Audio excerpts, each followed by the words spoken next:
The Chinese social credit memes or evidence memes and politics are irrevocably linked.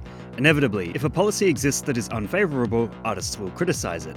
Much of the memes have a dystopic corporate flavour in which out-of-touch emojis and annoyingly upbeat music are used in order to parody the manner in which companies might cheerfully present one's demise. Often, these memes take on the role of a microtransaction-fueled mobile game, aping the method in which one is drip-fed good points only to just as swiftly and easily see them removed.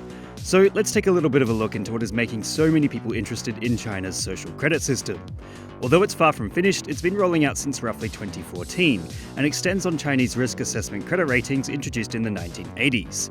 There appears to be two sectors: a government-implemented system which is enforced on a state or province level and determines one's ease of use regarding public amenities. Then there's the private social credit system, which is enforced by certain companies such as Alibaba and covers things like loans distributed by Alibaba services. The better you're behaved online, the easier it is to get a loan, although these private systems seem to be an opt-in, voluntary experience. Whilst the CCP describes social credit as a means to build trust and eventually build a form of data-driven governance, it's easily abused as a tool of mass surveillance and can be used to oppress. Journalists, MMA fighters, or just anyone Xi Jinping doesn't like can be blacklisted, which severely restricts their ability to do basic things like buy a train or plane ticket or even buy a house. It's worth noting that this is absolutely fucked, considering how easy it is to justify absolutely ruining someone's life for the crime of criticizing a government policy. At any rate, these memes bring to mind prominent Chinese artist and activist Ai Weiwei. He's perhaps well known in more traditional circles for creating provocative art and being harshly abused by the CCP for questioning their policies through his art.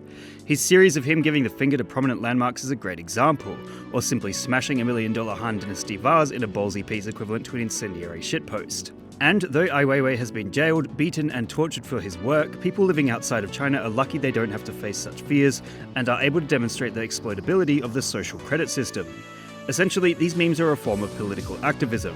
They're openly criticizing a policy that is often abused to shut down anyone who doesn't fit in, and though they take the form of a shitpost, it does feel similar to the sentiment expressed by Chinese political activists. What meme would you guys like me to give a lesson in next? Let me know in the comments below. And remember, like and subscribe.